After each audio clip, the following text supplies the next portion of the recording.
Basement, level vibes with another one, straight up, blackness aye.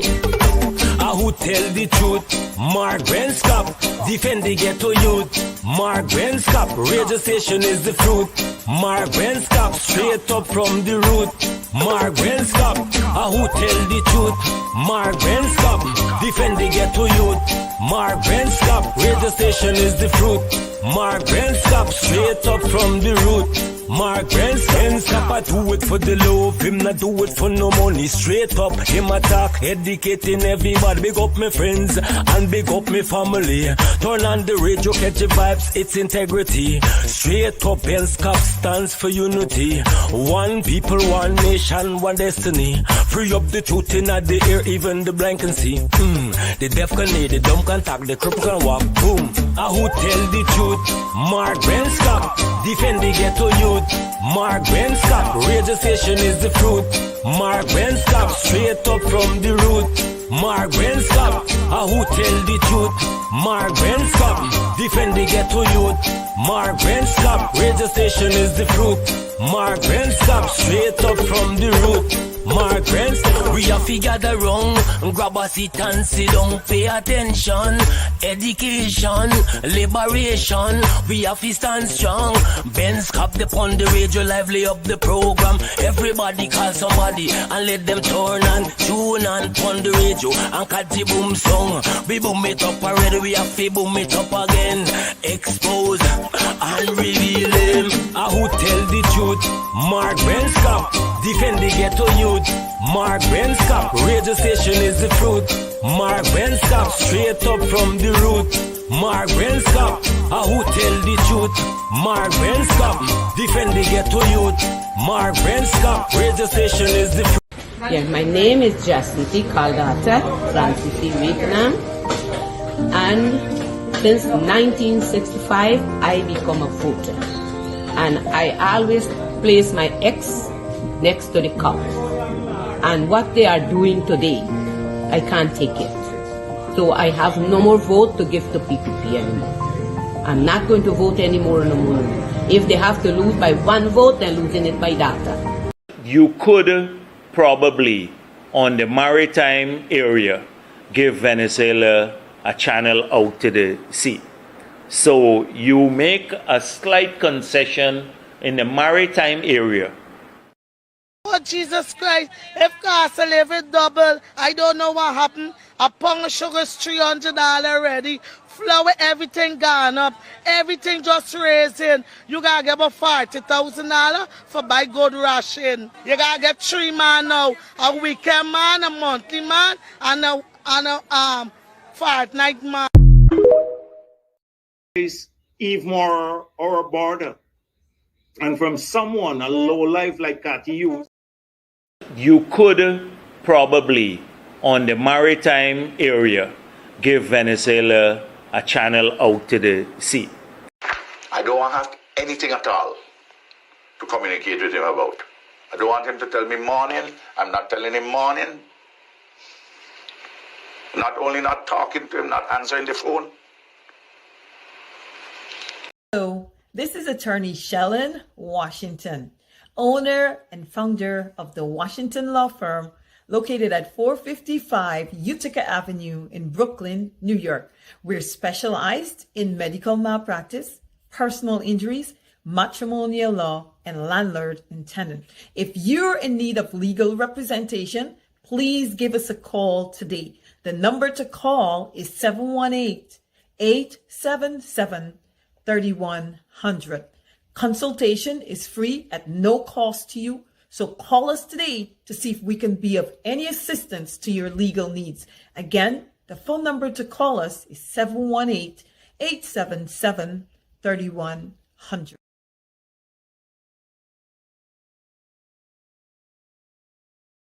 In 1950, Barbados had 200,000 people, and the Bahamas and Belize had 80,000 each. Today, Bahamas and Belize have over 400,000 people, and Barbados has, 73 years later, 269,000 people. we have to have conversations, because as much as others would like to have the joyful way to success, there is also the need for the managed way of migration if we are not going to leave our people exposed to the headwinds. This is a very simple equation.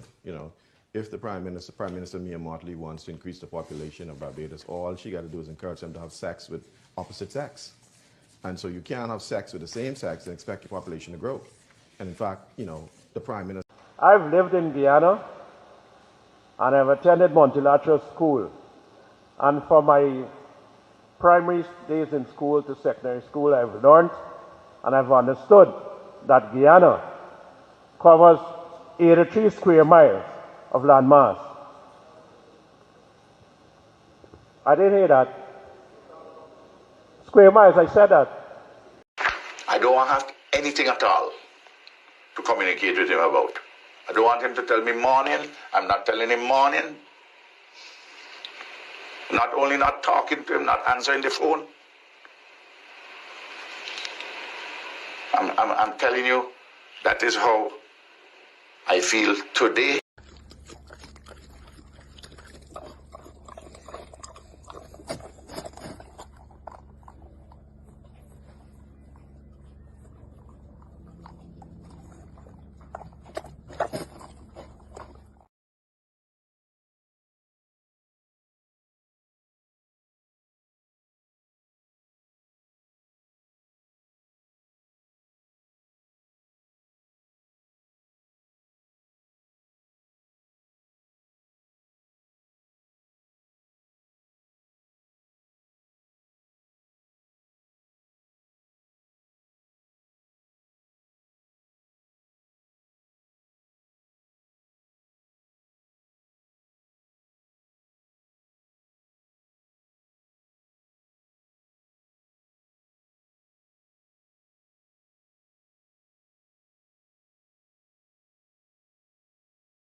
All right, hey, guess what? It's 12 minutes after 9 o'clock in Guyana.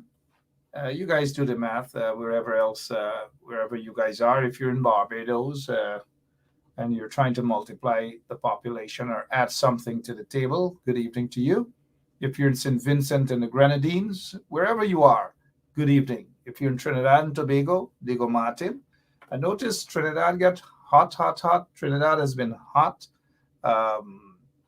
In terms of the crime rate for a while, every single day there's a murder in Trinidad and Tobago. I don't know what's going on. Beautiful twin islands, but every day. And my favorite spot out there in Trinidad is Diego Martin, and Diego Martin has been it's become rough. I don't know what's happening in Trinidad and Tobago, but good evening. We got to pray for the best. Look.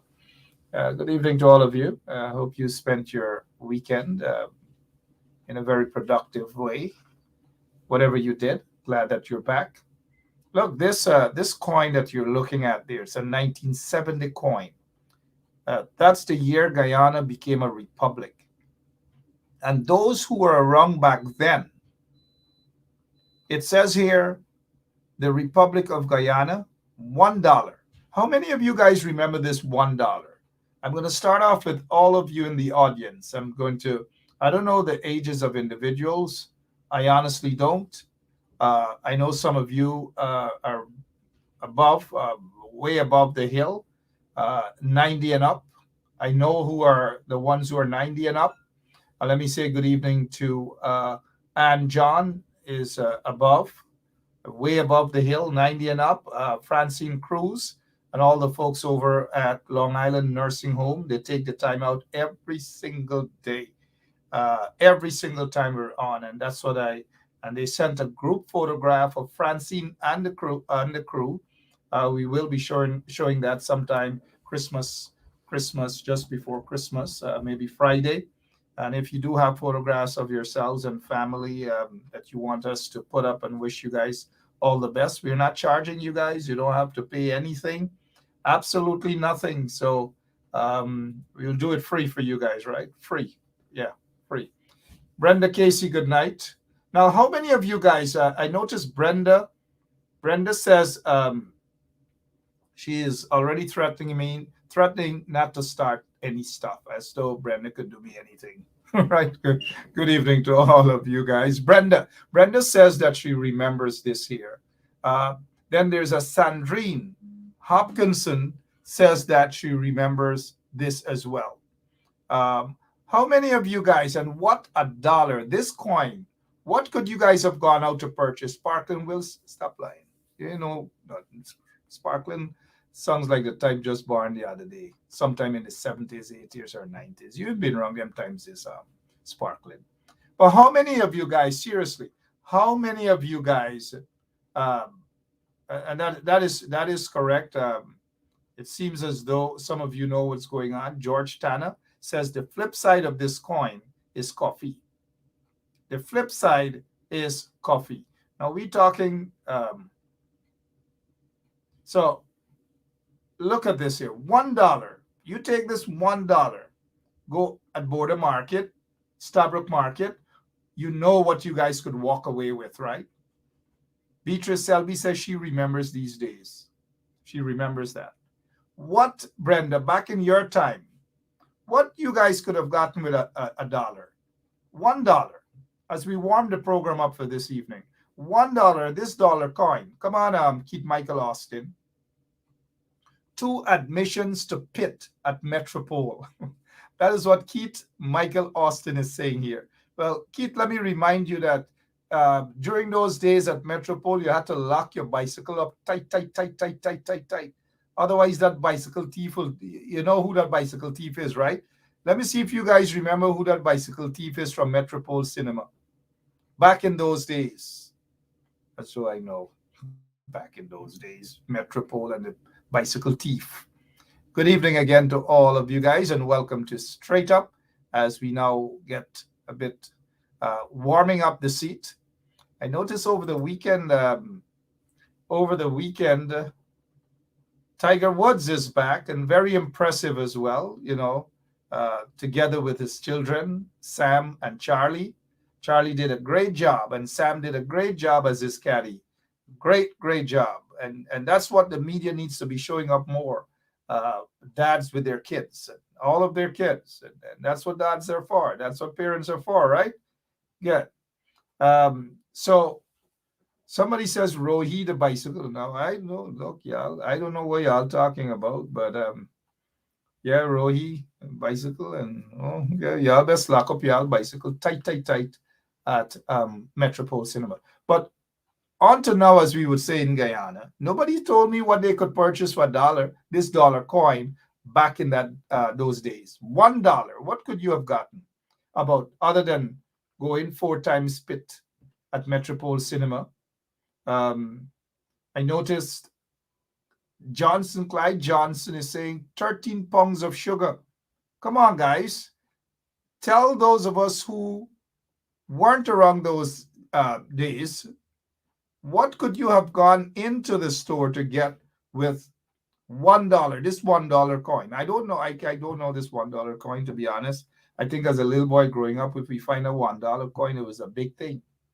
Big thing back then. We could play Dolly House. We could be the father for a whole month playing Dolly House with a dollar coin. But that's a different story, guys. And so for those of you who might not remember that much of this dollar coin, what about these coins here now?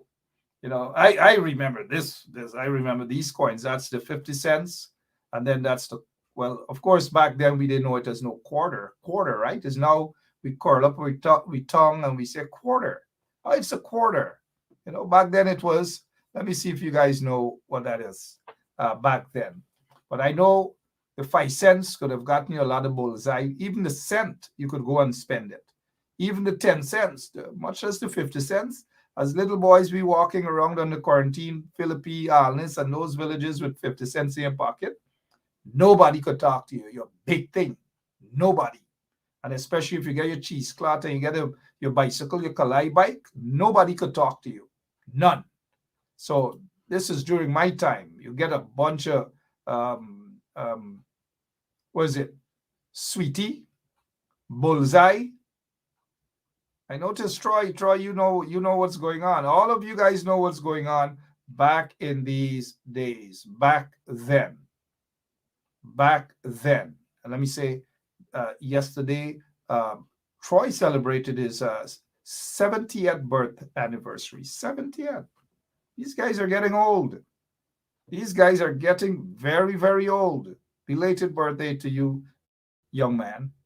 Very, very old. Sugar cake, sweetie. And now look, when I started this show, I never expected to go this route, you know. I never somebody said Bornum. I don't know about that. I wouldn't you know, we are very religious people here on this program. We wouldn't say Bornum balls, Bornum Tarma balls. And I mean, back then people made fun of those things, but I want to at least show some respect to the founding leader, the man who did great stuff for Guyana. He wasn't as perfect as could be, but look, lots of things that he has done, and we got to salute him for that. So I wouldn't say boredom balls. I wouldn't say that. All right, it's 21 minutes after 8 o'clock, actually 21 minutes after 9 o'clock, Guyana time. And we have lots of things. I see people saying chicken foot, people saying Falcock sweetie, all manner of things. And y'all enjoying the, I know y'all don't want to hear about politics. We might as well not talk about politics, right? We might as well not talk about politics. We can talk about who this and Tamrambals and Gooseberry. We can talk about these things if you guys like. If you guys like, we can talk about those things. We got nothing else to talk about. If we talk about politics, well, we could run up your blood pressure. But we can talk about the food, and food items gone right up now. Right up, food items gone. Hey, guess what? This lady is going to remind you guys, for those guys who love to send money back home, you might not be the only one sending money. I'm just kidding with you guys, right? Oh, Jesus Christ. If cost of living double, I don't know what happened. A pound of sugar is $300 already. Flour, everything gone up. Everything just raising. You got to get about $40,000 for buy good ration. You got to get 3 man now. A weekend man, a monthly man, and a fortnight man. A weekend man, a monthly man, a fortnight man, a pagli man, a dotish man, a uncle man, and the opposite of uncle, you guys. Anyways. All right, so let's get ready to some business here on 107.1 FM. Good evening. And just to show you guys that how things have really changed, right? Feed, clothe, and house the nation, and how things were really inexpensive back then. If you starved back then, something wrong with you.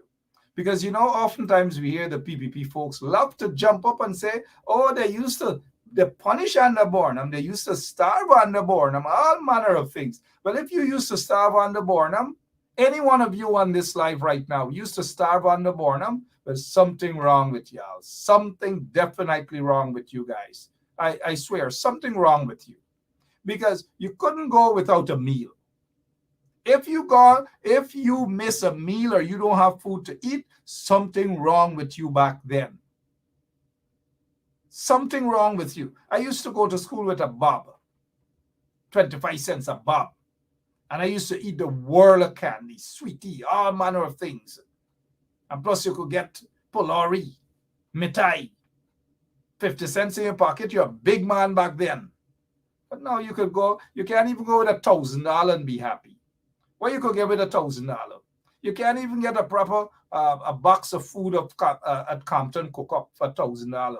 You can't even get some proper dog food for $1,000. But these pacus who are in office right now, they love to jump up and talk and say, oh, things are nice and honky-dory in Guyana. Things are not honky-dory in Guyana or honky-dory whatever, Look at Maurice Sukraj. Maurice Sukraj, you could tell he come out from the dollar time too. It says 1 penny, 2 cents, 2 a penny for hot cross buns. Oh shucks, Maurice selling cross buns now. Waveney Moore, good evening. How are you doing, Waveney? Tell us about the dollar. the dollar coin. Jillian Lord saying a pound of beef. Sorry, a pound of beef. Let's see here. A pound of beef was 75 cents. How much for a pound of beef right now? The cows, y'all see how some of those cows look these days? When last y'all take a look at them cows?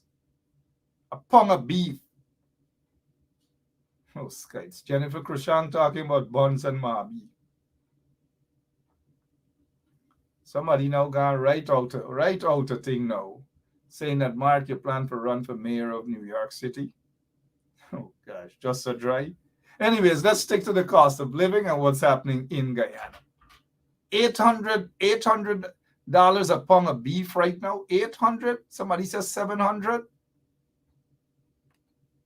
I mean, those guys in parliament, most of them only go to parliament for eat beef.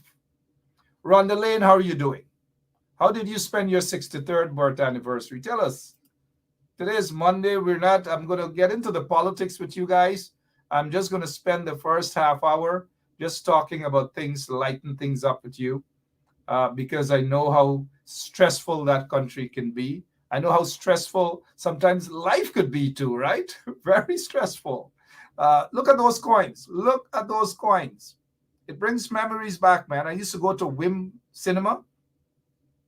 And man, I got all sorts of things. They used to call me, now I don't think anybody on this live really knows me from when I was a little boy and what my nickname was at that time. If anybody could tell me what was my nickname, I had several nicknames. But let me see the audience there. If anybody could tell me what my nickname was back then, I mean, we could rock and roll and we'll get on with tonight's program. But before we do, I'll check the comment section to see if anybody really knows my nickname back then. But in the meantime, we'll take this quick break. Yeah, my name is Jacinti Caldata Francis Vietnam. And since 1965, I become a voter. And I always place my X next to the cup. And what they are doing today, I can't take it. So I have no more vote to give to PPP anymore. I'm not going to vote anymore no more. If they have to lose by one vote, they're losing it by data. All right, if they have to lose by one vote, they will lose by data. Now, one of the things as we get into the politics for tonight, I've noticed the regime, they're running all over. They're naming everything after those military guys who died mysteriously so far. There hasn't been any proper effort for an investigation. Obviously, the corrupt PPP regime, they don't want an investigation. They don't want you guys to know exactly what happened. So they rush quickly to just say, oh, these guys are heroes. Now, again, I don't want to be insensitive. I'm not saying, those who joined the military to protect and serve the nation and to protect the nation, we've got to salute them. All of them should be treated as heroes. The good ones, right? Those good ones in the military. There are some good ones and there are some not so good ones as well, just like in the police force. And so with that crash, we don't know what has happened. All we know is that the PPP wants to divert attention and say, they're honoring the heroes with a highway, calling it a hero highway, heroes highway.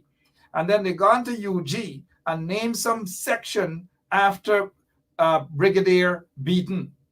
Now, look, I don't have a problem with honoring and so forth. I don't want you guys to get me wrong, mind you. I don't have a problem, but it's how it's done. You don't wake up one morning and say you're going to name a building at UG after Brigadier Gary Beaton, the late Brigadier Gary Beaton. There got to be some sort of connection, some sort of attachment to these things. When you name things after individuals, you just have to. You just don't willy-nilly just go out there and name something at UG. Of course, Beaton attended UG, was part of the engineering class or one of that. But that is no justification to name one of those buildings after Beaton, Brigadier Beaton. Certainly not. Again, I'm not being insensitive towards the family at all. But this corrupt PPP regime, you got to question when they do things. You just got to question when they do things. You know, you want to honor these people, honor them properly. You heard that the youngest of them, Jason Khan. You heard that he loved basketball and so forth and so on. Put up basketball scholarship in his name. Say that if these guys have kids, you're going to ensure that they have scholarships throughout the University of Guyana. And even if some of them want to go off to law school, you provide these sort of things here. You honor people in that way. You just get up one morning, Heroes Highway. You get up the next morning, a building after beaten at the University of Guyana. Then tomorrow, what next? Then the next day, what? All because you want to score political points, cheap political points, because you put those guys' lives at risk by sending them on a mission with a so-called mission. We don't know yet. We don't know what has happened, right? On a old beat-up helicopter. And send them at the border, knowing very well that the weather wasn't right. It wasn't proper. So, I mean, there are lots of questions, guys, right? And I'm almost certain that the relatives of those who lost their lives there, they also need answers. They need to know what really happened. You can't say you're going to fight Venezuela with a helicopter with nothing inside. And some military officers who probably were out there to talk to the soldiers at the border or whatever else. We don't know. Who ordered that flight? Who ordered them to go out there? What was the purpose of that mission? These are things we want to know. Don't come to us and holler about Heroes Highway, Beaton's building, and then tomorrow what? Michael Sahoud Department or Michael Sahoud Street. Again, if things are to be done, let it be done properly. That's all I'm saying. But Irfan Ali and these guys go to bed, wake up, scratch their head, and that's how they're running the country. Whatever happens, they go to bed. If they go to bed feeling nice, they get up feeling nice, then they're going to do something nice, which is very seldom. But most of the times they go to bed, they get up, they just destroy the country next morning. Destroy the country, discriminate against people, and all manner of things. That's what they do. You cannot run a country like that, guys. Again, let me say this. Those who lost their lives, my sympathies, condolences. This has nothing to do with them. We're having a discussion. This is not to be insensitive at all, but it's just how these corrupt people in the PPP regime are operating. They are merely out to score cheap political points on the deaths of those military officers who should be honored, mind you. They should be honored, but not in the way the PPP is doing it at all. I cannot support that at all. Simple as that. Good evening again, and welcome to Straight Up. My name is Mark Benshop. Take a look at this, guys. Take a look at this right off. Take a look at this. See what's going on here. The investor. You guys remember the investor with the Marriott Hotel, and how he was ready and willing, and they're going to hand it over to this guy who has had some problems in the U.S. in terms of the way he did business and so forth and so on. But the PPP, they were adamant, Irfan Ali and Jack there, that this guy is going to become the next owner of the Marriott. Now look, this is what this businessman now is saying. And again, this is how corrupt Guyana is. Very corrupt under the PPP regime. I repeat, Guyana is very corrupt under the PPP regime. Under Jack Dale, under Irfan, they are corrupt. This guy said, and this is according to the news out in Guyana, it says, investor frustrated at delay in concluding Marriott deal. And I quote here now, I am holding on for a long time. It is hurting future investments for Guyana. Well, y'all know he done, right? He's done with. That particular statement makes him done. The fact that he said it is hurting, the fact that he has to hold on for a long time, it is hurting future investments in Guyana. Hurting future investment in Guyana. Y'all know he's done with, right? That's it. That's it. That's it. Jack Deere bumps usually raise. And when Jack Deere bumps raise, oh gosh, y'all know the end of everything, right? That's it. It's done with. And let me give you guys a reason why this may not have gone through as yet. It has a lot to do with corruption. Maybe he didn't grease the hands of some of these guys properly. Maybe he didn't grease their hands properly.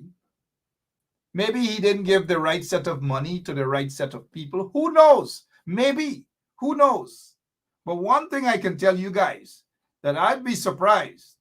I'd be surprised if he gets to do business in Guyana.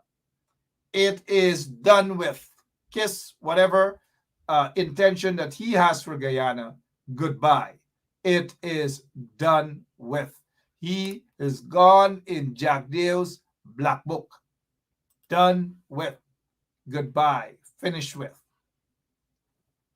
All right. What else is happening that you guys want us to talk about?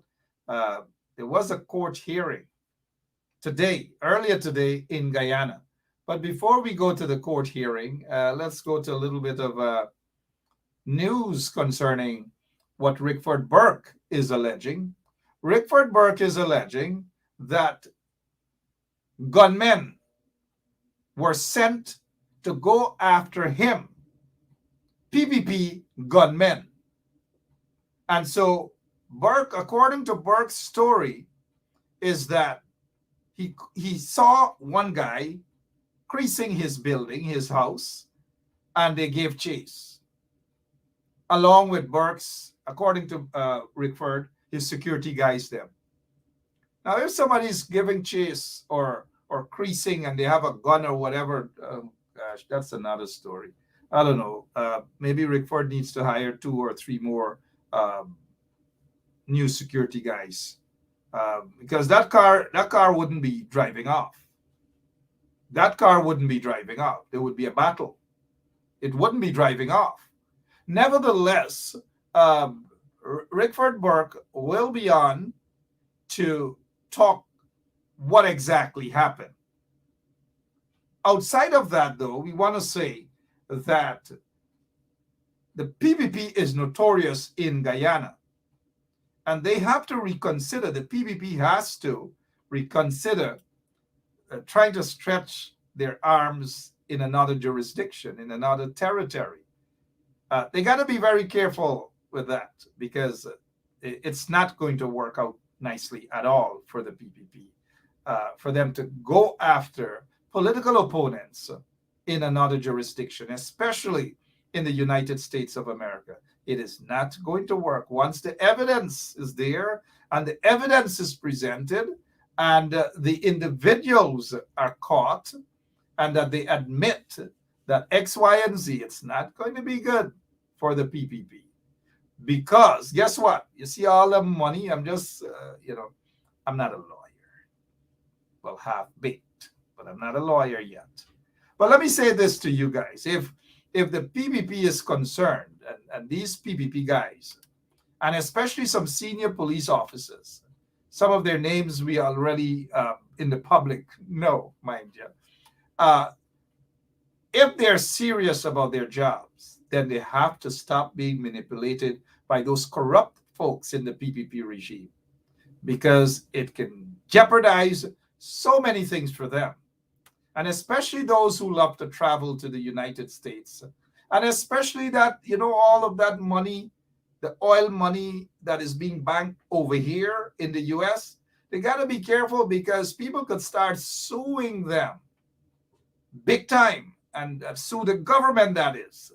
And when the government of Guyana feels, they can't pay, people will go directly to that oil resources, that money that is in the reserve here in the US. So the regime has got to be very, very careful with what they do and how they choose to go after political opponents. As I have said to Rickford Burke, I said, I don't bother. The PPP doesn't bother me. The PPP don't scare me. The punks in the PPP don't scare me. Gunman or no gun, it doesn't matter. I just do my job. I'm not bothered by them.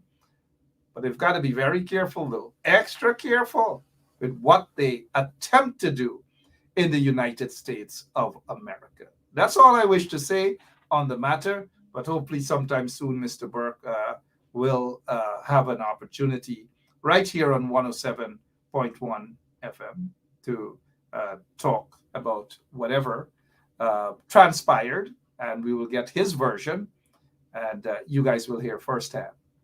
Look, the next story is this. Take a look at what happened there.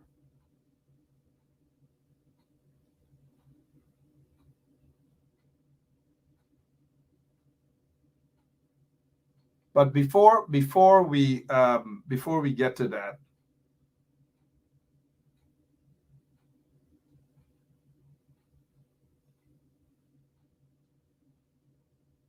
yep, sorry about that, guys. Before we get to this particular report,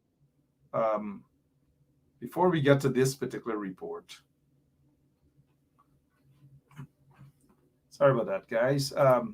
So let me take you guys to this here. There's an investigation that's ongoing. But according to the preliminary investigation, we're hearing a lot of stuff.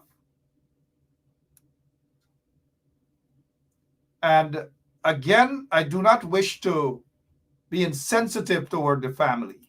I just do not wish to do that at all.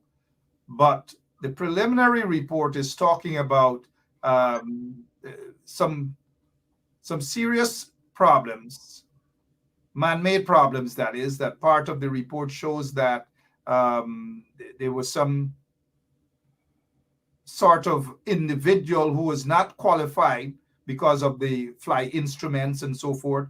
And instrument ratings is, of course, when you could fly by instrument and you don't have to look outside to see where you're going or land and so forth. And a lot of that we're hearing. Flight data gone overseas, and that is what? It has gone overseas. And of course, you know, that will not be exposed to the general public. And this is why I say that the PPP wants to cover up this whole quote-unquote accident. They want to cover it up. And we can understand why they want to cover it up. With me this evening is David Hinds.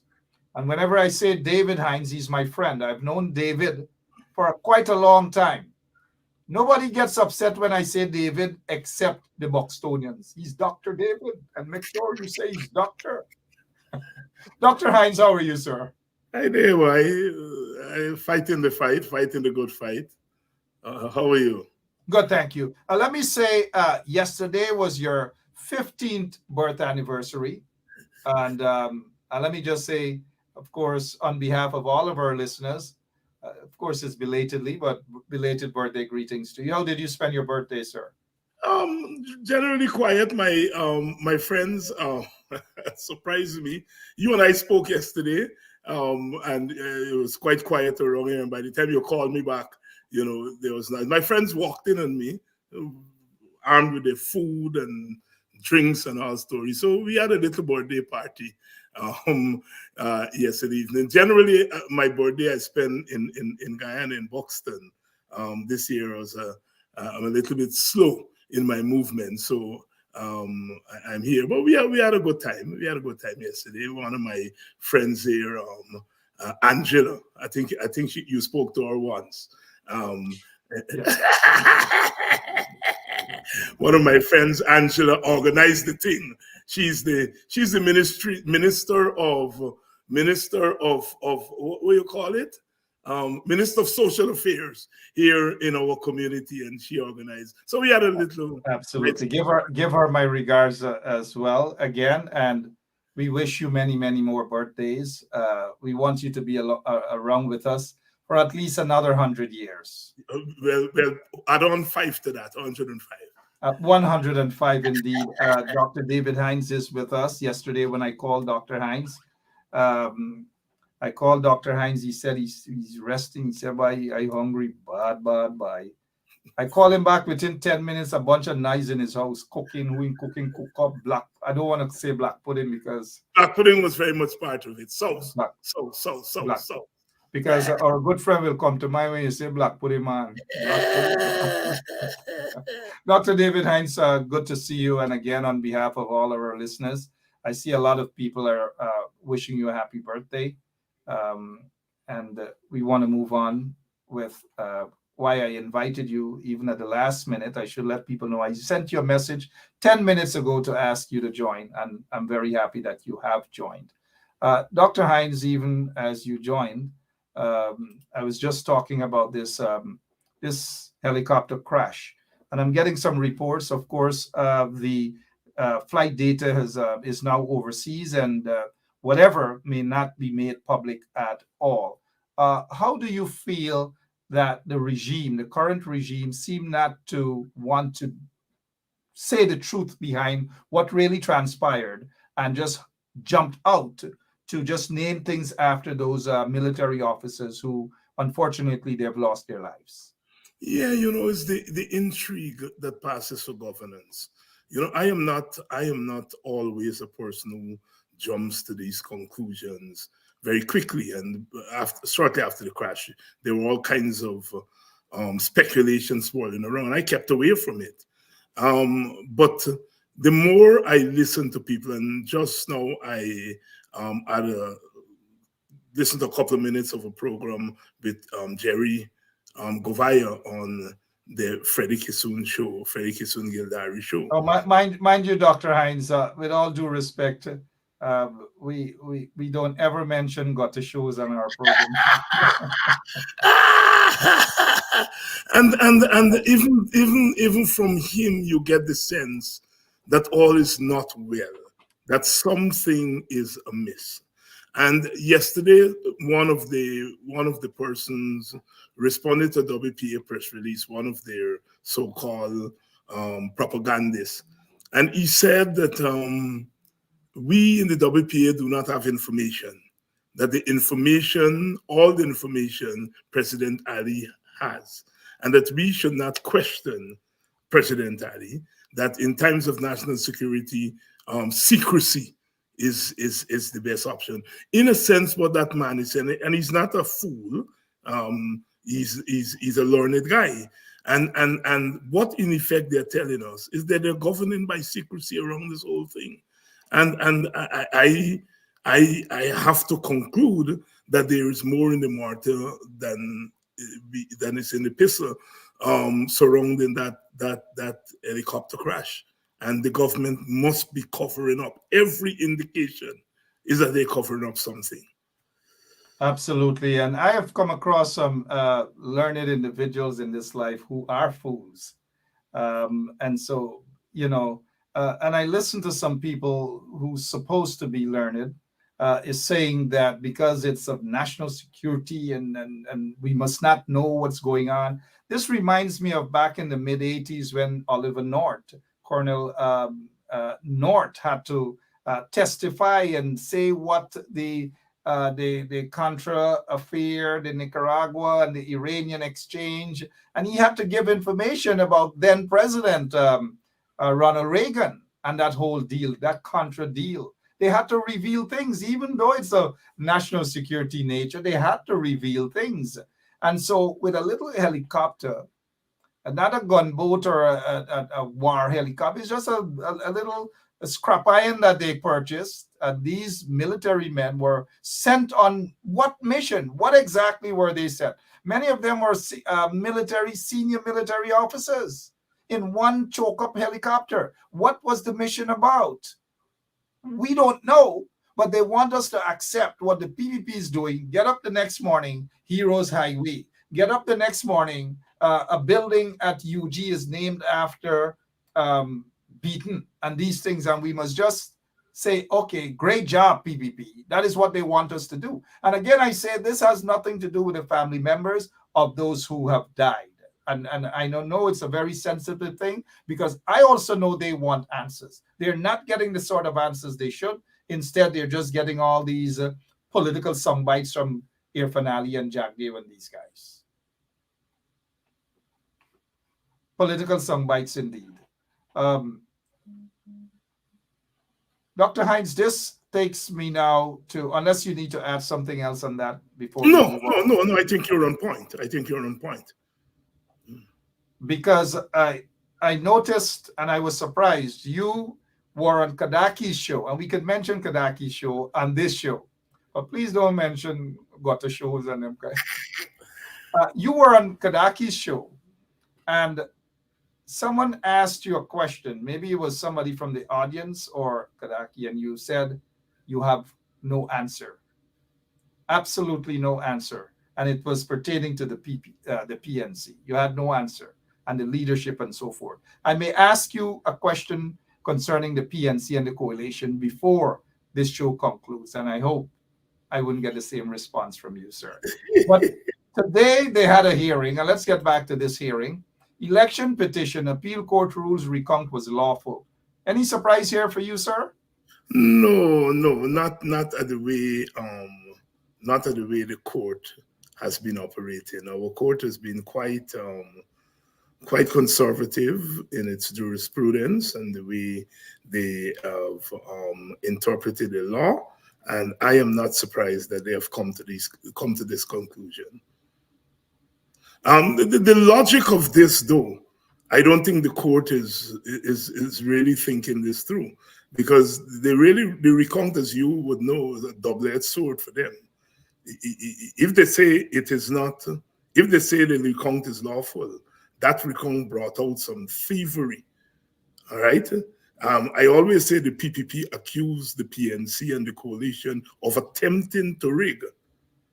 What the unlawful recount brought out is those things you have on the screen there. And I hope the court is going to follow its own logic, because this is what the lawful recount has brought out. And I hope when this gets before the court, and I hope it gets before the court, I hope the court follows its own logic. If the recount is lawful, then these things are lawful. These things that are, well, not these things are lawful.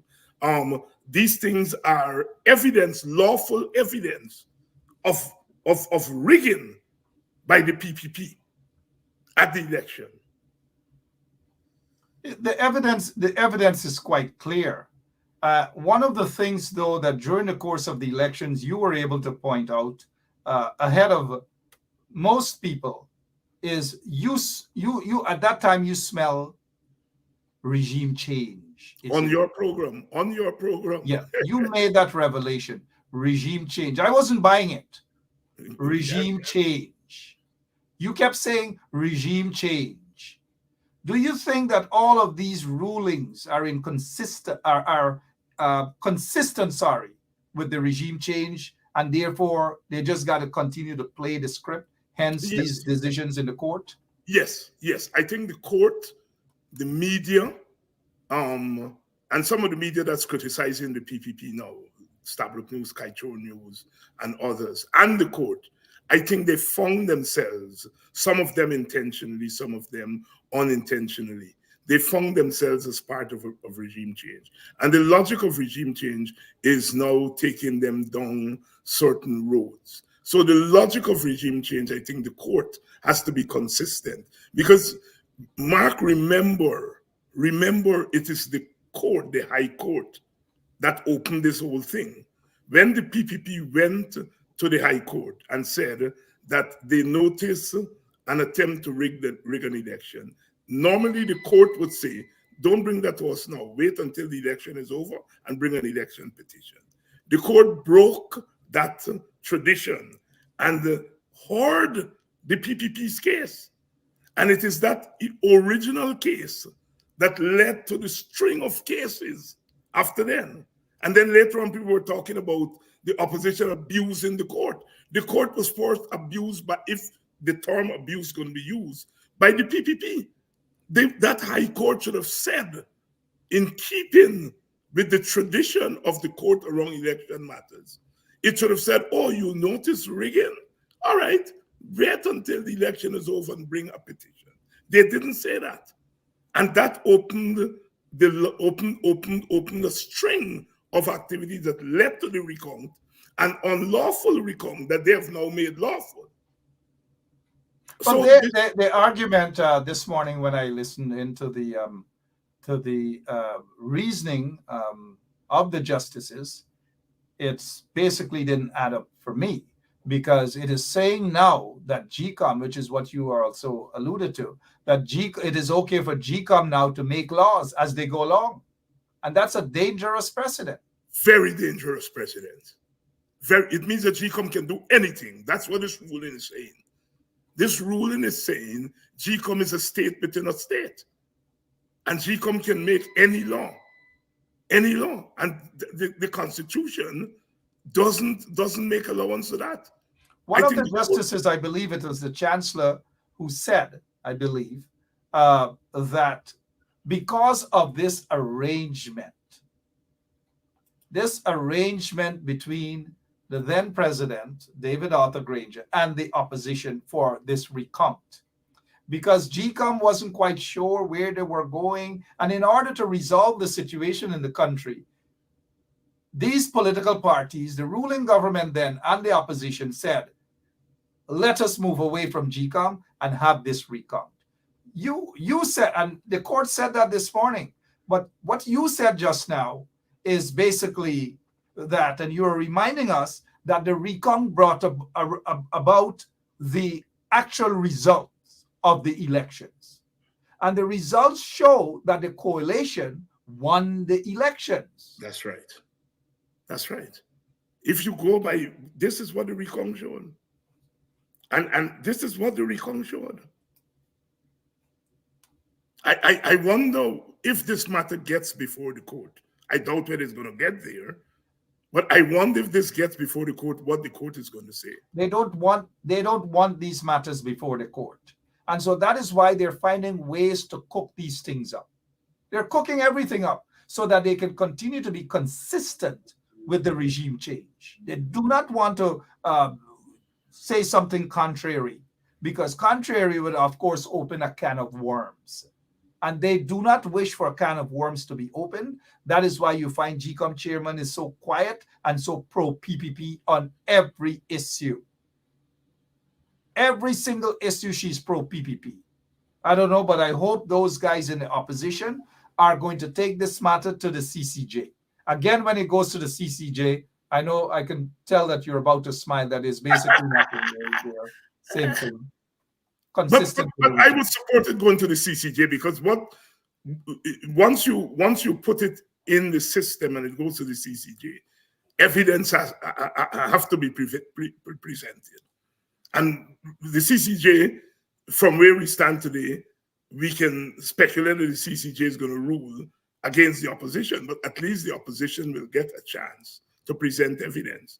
And I think one of the reasons those cases that have been brought against the election workers, against the CEO, against, yes, you're putting them on the thing, Mr. Mingo, Mrs. Myers, one of the reasons those cases are not being brought, because once those cases are being brought, Myers and Lowenfield in particular will get to lay those things that you put on the screen there, and other things, they will get to lay them before the court as evidence. And the court doesn't want to deal with them. And the PPP...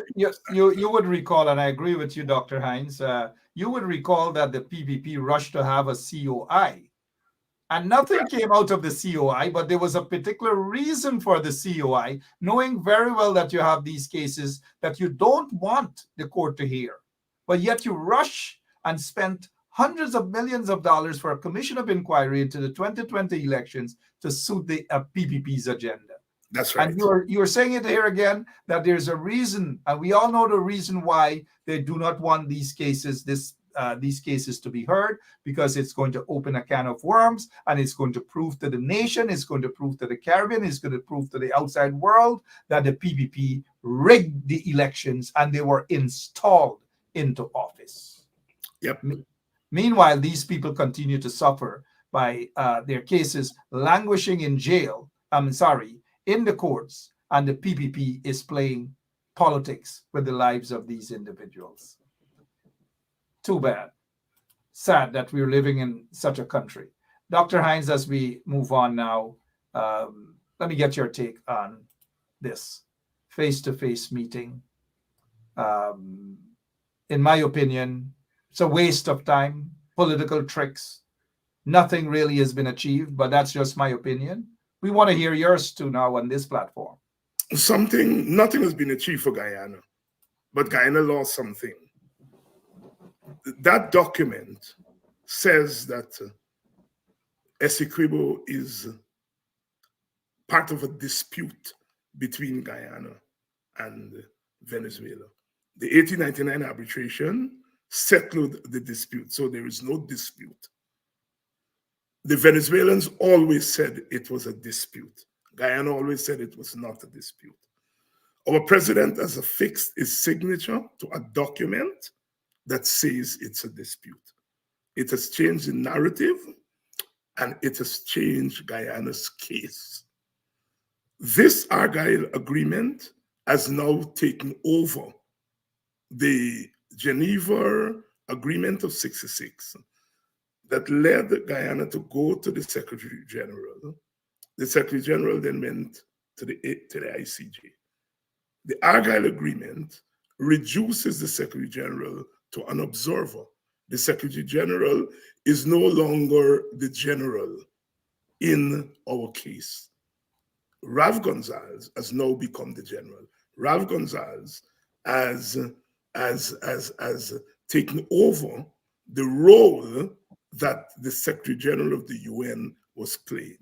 It means that, in effect, what they're saying is the actions of the Secretary General under the Geneva Agreement are now not null and void, but is now given observer status.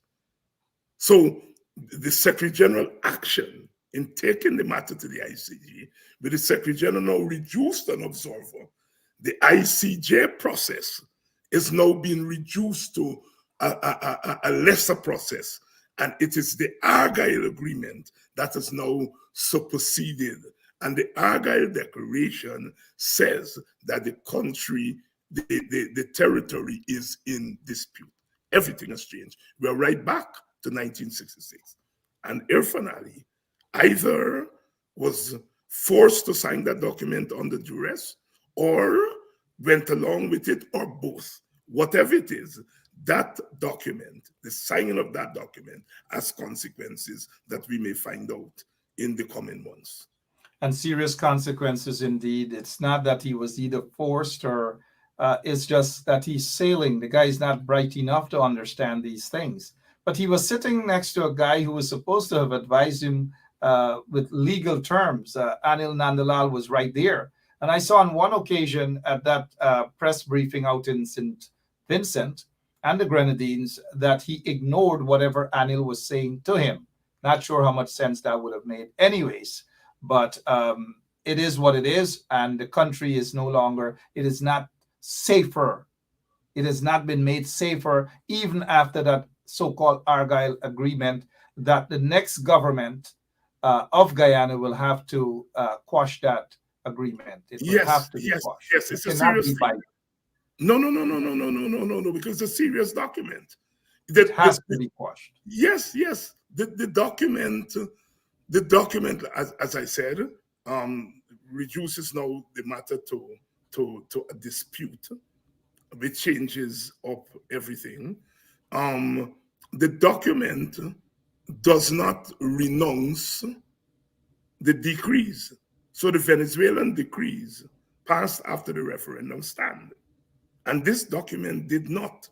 And that is why we have argued that before going to sit down to meet Maduro, our government should have insisted the Venezuela withdraws the decree. At a minimum, withdraw the decree before we talk. So you go into the meeting getting something. Venezuela wanted the meeting.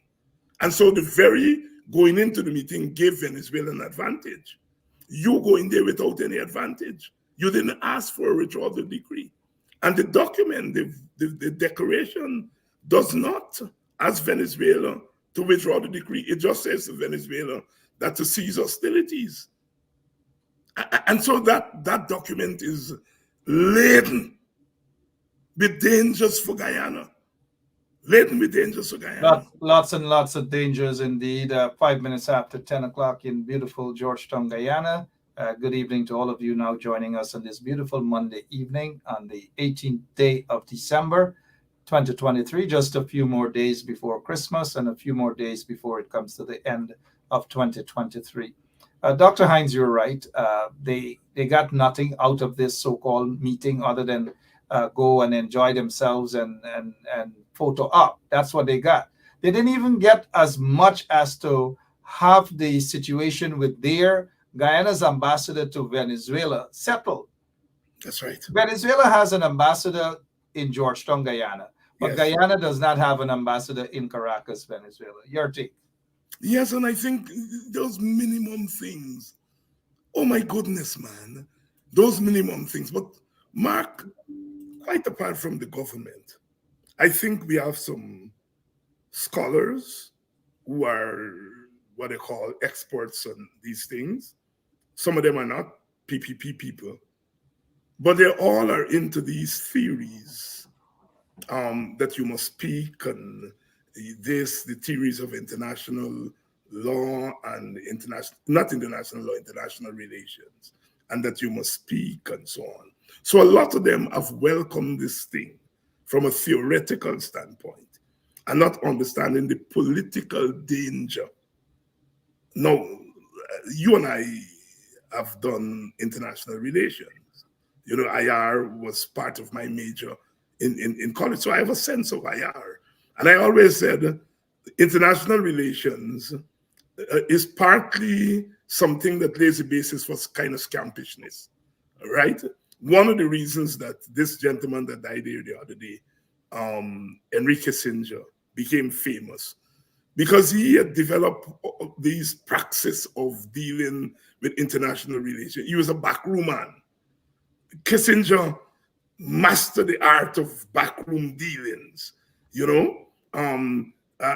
Kissinger, for example, flew down to Jamaica to meet with Michael Manley in 1976 and to say to Michael, look, we want you to stop allowing the Cubans to refill their planes on the way to Southern Africa. We also want you to withdraw the 7% levy that you put on the bauxite. And so he went down there to negotiate that with Manley. Manley, of course, didn't bite, and the Americans punished Manley. But I give that example to show that Kissinger mastered the art of backroom dealings. So a lot of these international negotiations are really about ya you, ya me. And if you have power, it's just ya me. If I have the big power, no ya you. And if it's ya you, you get punished. So the back room and the thing behind a lot of these international relations is about scampishness, as I call it. And when you're in a situation like Guyana, you cannot afford to play scampish because you have much more to lose, because you're going into this thing as a disadvantage. You're not a military power. You are not yet an economic power. You have an army that got old North Korean weapons that I understand rusty. You have a nation that is not well put together. So we go in with a lot of disadvantages. And so therefore, it's incumbent upon our leaders to be very careful about these negotiations, because negotiations mean that if you don't have leverage, you have to give up. And the leverage that we should have had should have been the CARICOM people. who should have been able to say to their friends and benefactor, Maduro, look, you can't do this to us, man. You can't do this. They should have been our leverage, and they refused to leverage on our behalf. They've leveraged on Maduro's behalf. And so Guyana gets skin up. And our leadership is too weak to really stand up. And as you have said, maybe it's not just only weakness, but they're not au fait with the way of the world in an intellectual way. And that's a shame. That's a shame. Because you and I grew up in a Guyana. Whatever they said about us, you couldn't beat me when it comes to an intellectual understanding of our situation. I mean, when it came to international foreign relations, I mean, what Burnham did was share brain power. And he surrounded himself with men and women who were bright, because that's all we had. So Burnham was bright, and he surrounded himself with bright people. And it is that made us survive from 1966 to the present. It made us survive the Cold War. Burnham was nimble, you know? He went into the Cold War dancing. Once he got the Americans where he won them, he said, I'm a Marxist-Leninist. By then, the Americans had no choice. Every time they watched Burnham too hard, he tell them, what's to the left? PPP. And then later on, he said, the worst possible alternative. Right? Burnham was able to use his intellectual capacity and arm himself with people in order to craft a foreign policy. By the time you get there, Burnham, Guyana, a poor nation, but putting in his budget money for Southern Africa, Burnham knew what he was doing. So by the time we come to deal with Venezuela in 1982, we had Africa behind us. We had the Group of 77 behind us. We had the non-aligned movement behind us. We had CARICOM behind us. This government is out of its depth. I have to say that. Well, you said that Burnham surrounded himself. He was an intellect, surrounded himself with intelligent folks from all ethnic persuasions. We are seeing that. But what we do see here is that Irfan Ali is an earhead. He's far from being an intellectual. He doesn't have the vision, neither the capacity to run a country. But he's not surrounded by men and women who do. For the most part, they just don't. You mentioned Kissinger and how Kissinger traveled the world when he was Secretary of State under Nixon. And what I saw on the and Kissinger was indeed a powerhouse and a backroom guy, and whenever he spoke with much power, from the tone of his voice as well, and his intelligence was actually extremely high as well. Now, when we look at a guy like then Secretary of State Pompeo, who tried to just probably be a midget form of Henry Kissinger, we saw when he rushed down to Guyana, tried to play as though he's tough and he could deal this backroom deal and so forth. When he got there, we know that he was far from being intelligent. But when he got there, he met somebody who was hardly intelligent, and he was far from being intelligent. That's Irfan Ali. Irfan Ali has a history of not fighting for Guyana and getting nothing out of Guyana. When Irfan Ali and then U.S. Secretary of State Mike Pompeo had that press conference, what do you remember? The only thing Irfan Ali asked for was what? Now, let me see if members of our audience remember. The only thing that was on Irfan Ali's mind, that he thought that it was best for Guyana, that he asked for, was for, I see we get some very, very bright people in our audience. Somebody said catfish. Catfish. But I guess it had something to do with something to do with them being in power. I can't remember. Catfish. And Guyana. Oh yes, yes, yes, The yes, yes, yes, yes, yes. The Yes. US have banned Yeah, Guyana ban from Guyana. You exporting. know, oh Lord Yeah. God. Yes, yes, yes, yes. And all Airford Ali asked for was, man, let me export catfish, no man. That's all, nothing else.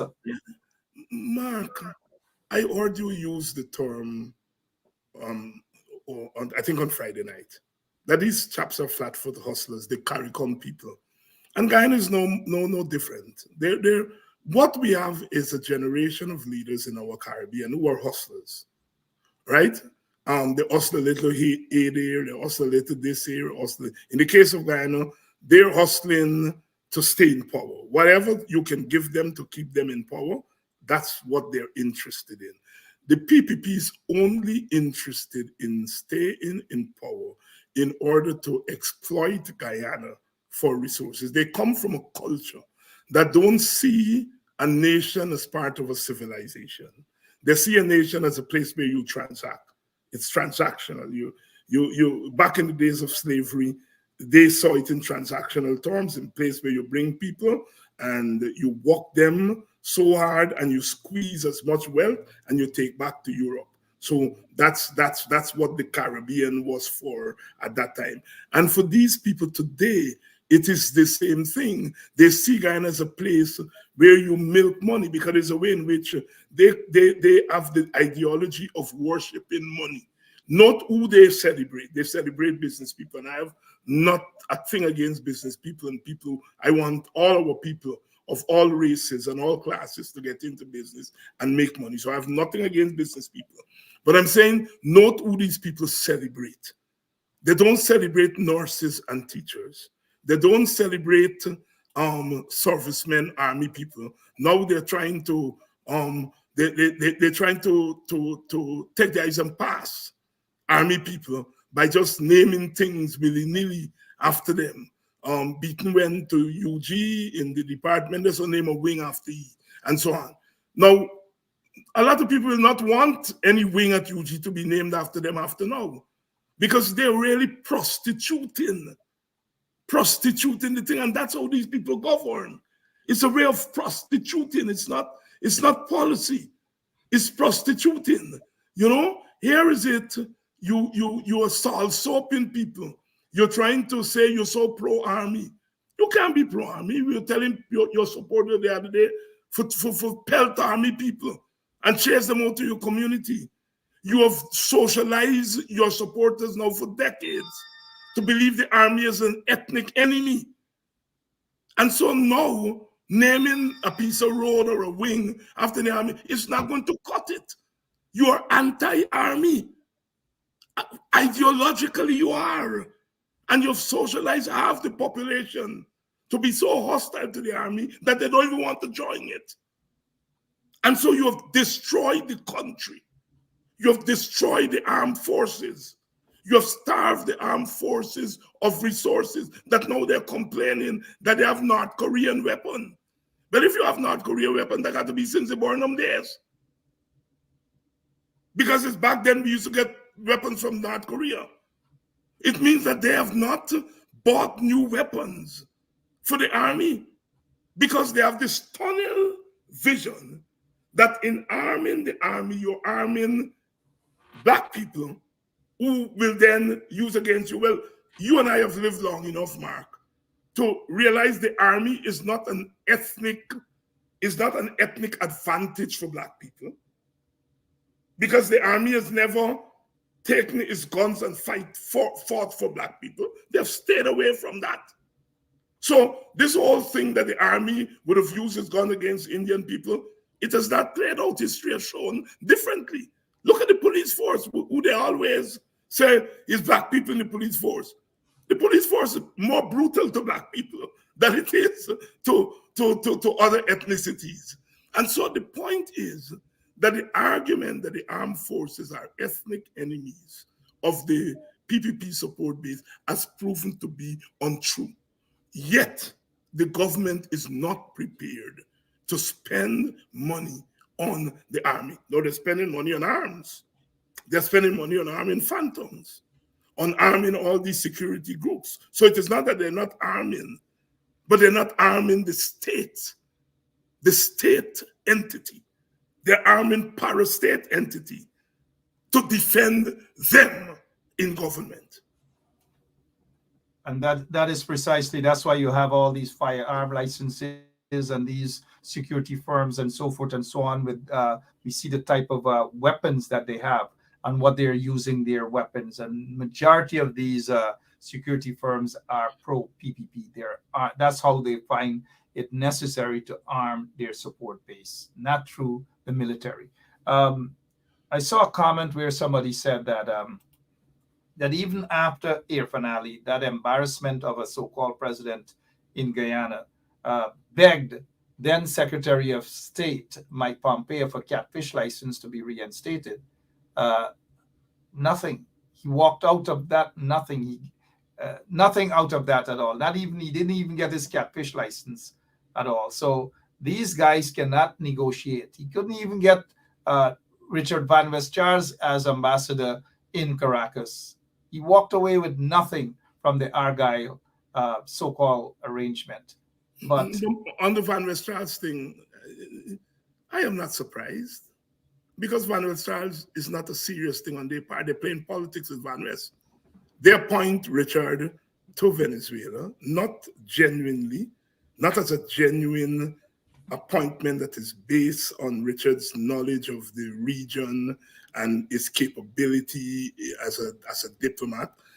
Even Richard will tell you that he doesn't have such skills. Richard has tremendous skills, but Richard will tell you that those are not his skills. Richard's appointment was a means of embarrassing the PNC and of also playing the politics of, buy me, I buy you, and so on and so forth. And I love Richard, and this has nothing to do with Richard. It's more a commentary for me on the PPP. And so because Richard's appointment did not come out of a thought process, when you sit down, that Richard thing is not going to come, because it's never part of here. It's part of hustle. It's part of a hustle. So when you sit down at the table, the hustle don't come.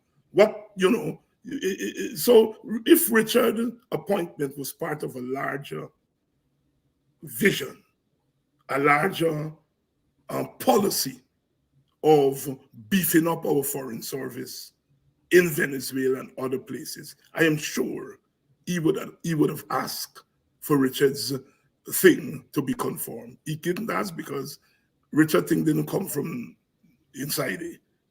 It come from somewhere else. Well, a lot of things don't come for the PPP on the a lot of things. Look at who they have as U.S. ambassador, Guyana ambassador to the U.S., Sam Hinds. No diplomatic. No. Sam is your friend. Sam is my friend. Please be respectful to Uncle Sam.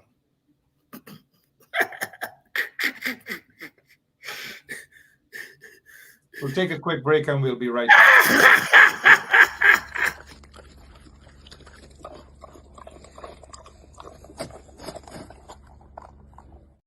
This is what we have now. We make a lot of political statement without saying much. And so this here is a political statement, mind you. Exactly what's happening to the country right now. This is how they are treating Guyanese. But you spoke about the caliber of leaders in the CARICOM and so forth and so on. And I was watching a videotape the other day of this individual who now takes up the position of the General Secretary of the UN with this Argyle agreement. I don't have anything at all to communicate with him about. I don't want him to tell me morning. I'm not telling him morning. Not only. When you were growing up and got involved in politics, did you see leaders that like behave in this manner here, Dr. Hinds? I don't have anything at all to communicate with him about. I don't want him to tell me morning. I'm not telling him morning. Not only not talk. I don't know. No, Ralph didn't start that way. Ralph's politics, I think, have degenerated over time. He didn't start that way. Ralph is somebody that a lot of us of my generation looked up to as a radical, as a progressive. But I think in recent times, I think he has lost his way politically. All right, 24 minutes, lost his way a heck of a lot.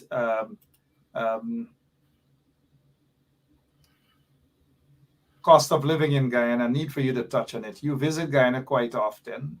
You are there on the ground with the people. You get a feel as to what's happening. Unlike some of us on social media, we could only get that feel from social media. But this is what one woman has to say. Oh, Jesus Christ, if cost of living double, I don't know what happened. A pound of sugar is $300 already. Flour, everything gone up. Everything just raising. You gotta get about $40,000 for buy good ration. You gotta get 3 man now. A weekend man, a monthly man, and a fortnight man. You gotta get a Linden man, you gotta get a Boxster man, and a Philippine man. On the ball. I think she in her own working class philosophical way, I think she has summed it up there better than any economist can sum it up. But when you're on the ground, you're there not so long ago. What's the mood like, the feel of the people? Are they paying attention to the sort of politics and the fact that they're not even getting crumbs? Very much so. They're paying much attention. That is why you can get that coming out of a working class person. They're paying a lot of attention, my brother. And they really have a feel for what is happening in a very serious way. We've lost Dr. David Hinds here for a quick second. Not sure what happened, but our operator Lemon would be able to ensure that we get access to Dr. David Hinds, hopefully within another 30 seconds or so. And for those of you who are now joining us, good evening. I didn't realize that it's almost 10:30 Guyana time. Hopefully Dr. David Hinds will rejoin us. It appears, though, that maybe his battery died without him even realizing what was going on. And I suspect that's what it is. Couldn't possibly be. Who knows? Internet connection. He's not in Guyana. Could possibly not remotely. It could be blackout, but I doubt that. Before we go, though, I hope Dr. David Hinds is back with us because I have a final question for him. We'll take a quick break and be right back, though, hopefully, with Dr. David Hinds. Yeah, my name is Jacinti Caldata Francis Vietnam, and since 1965, I become a voter. And I always place my X next to the cup. And what they are doing today, I can't take it. So I have no more vote to give to PPP anymore. I'm not going to vote anymore no more. If they have to lose by one vote, they're losing it by data. You could probably, on the maritime area, give Venezuela a channel out to the sea.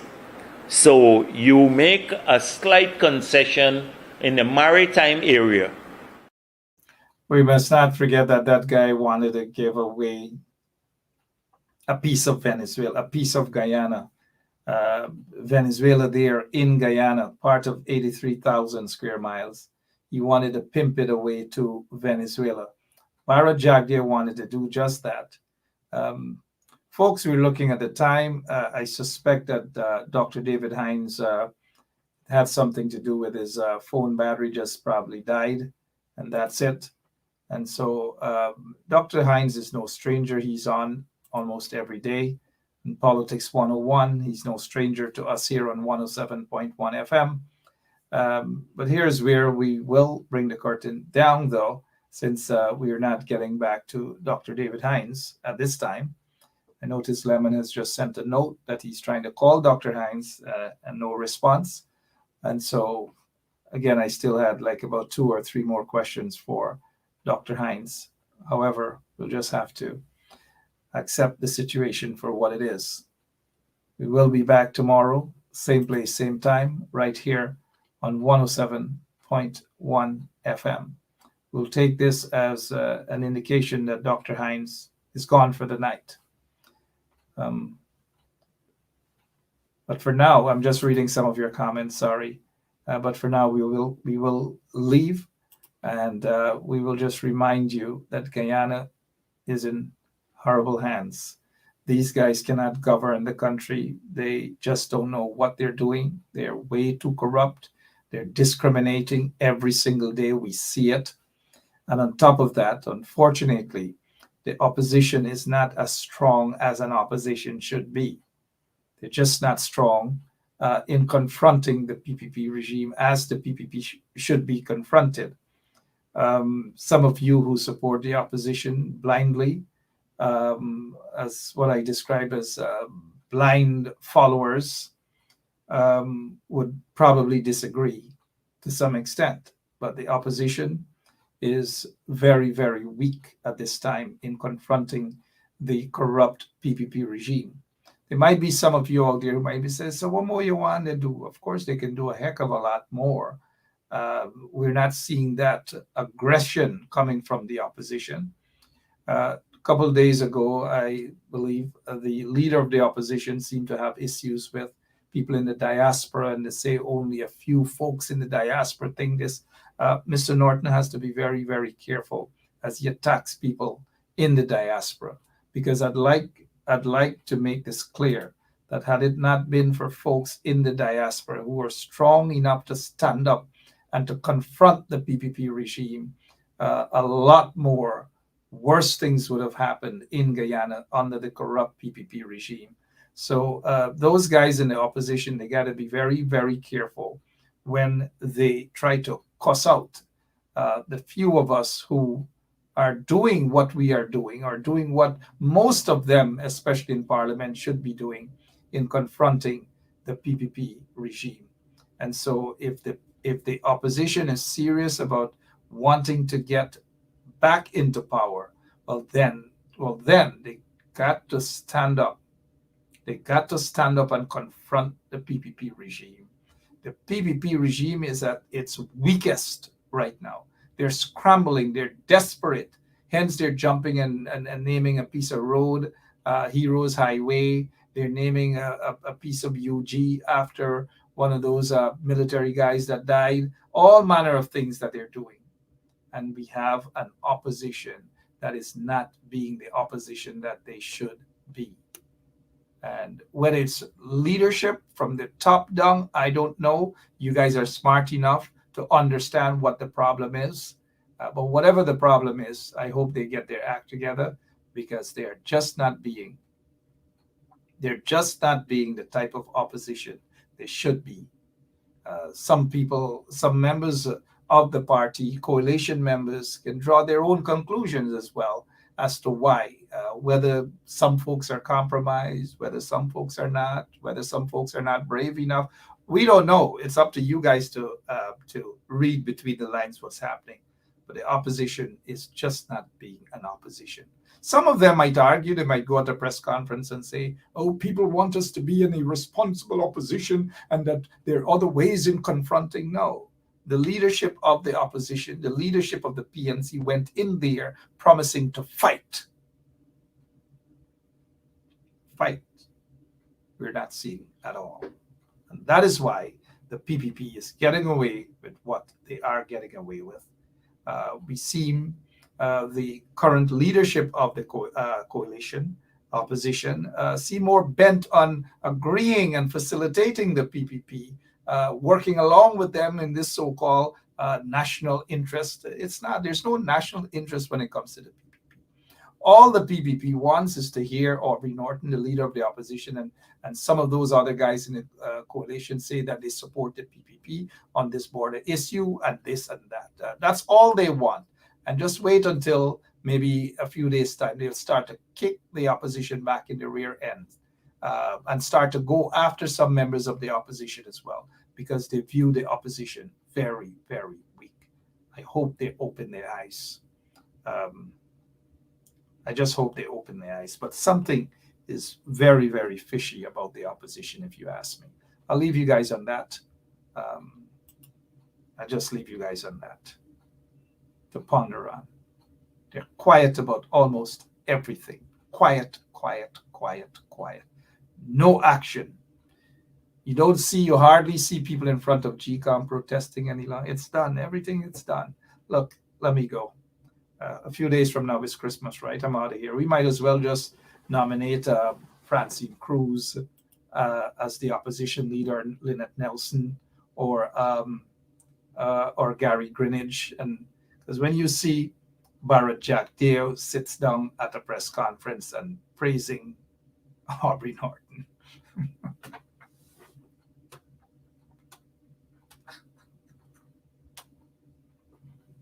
Cussing us out and praising Aubrey Norton. I'm out of here, guys. I'm out of here. I'm just out of here, guys. Whew. So long. God bless you. You could probably, on the maritime area, give Venezuela a channel out to the sea. So you make a slight concession in the maritime.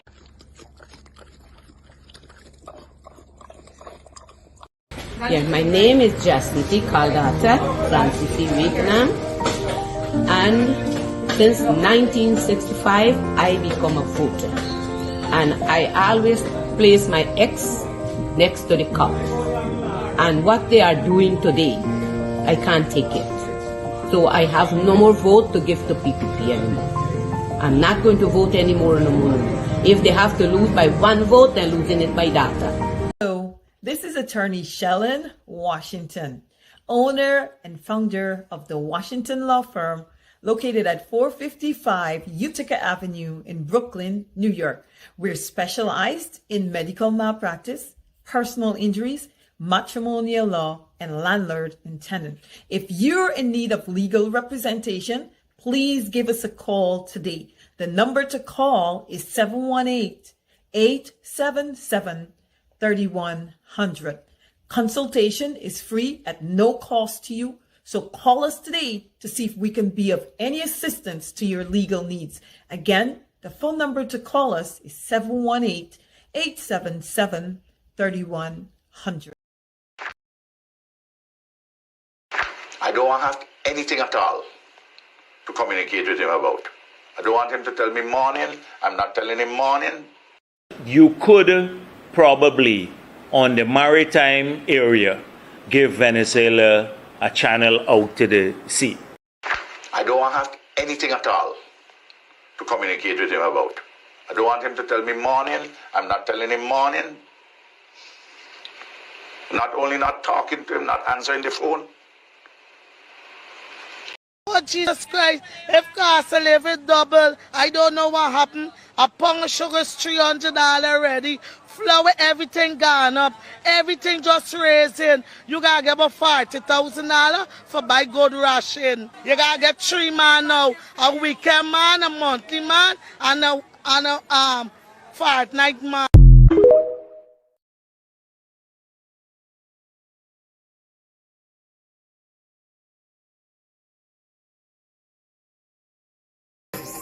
With another one, straight up, blackness I am. Aye, who tell the truth? Mark Ben stop, defend the ghetto youth. Mark Ben stop, radio station is the fruit. Mark Ben stop, straight up from the root. Mark Ben stop, who tell the truth? Mark Ben stop, defend the ghetto youth. Mark Ben stop, radio station is the fruit. Mark Ben stop, straight up from the root. Mark Ben stop, I do it for the love, him not do it for no money. Straight up, him attack, educating everybody. Big up my friends and big up my family. Turn on the radio, catch the vibes, it's integrity. Straight up, Ben stop stands for unity. One people, one nation, one destiny. Free up the truth in the air, even the blind can see. The deaf can need it, don't contact the cripple can walk. Who tell the truth? Mark Ben stop, defend the ghetto youth. Mark Ben stop, radio station is the truth. Mark Ben stop, straight up from the root.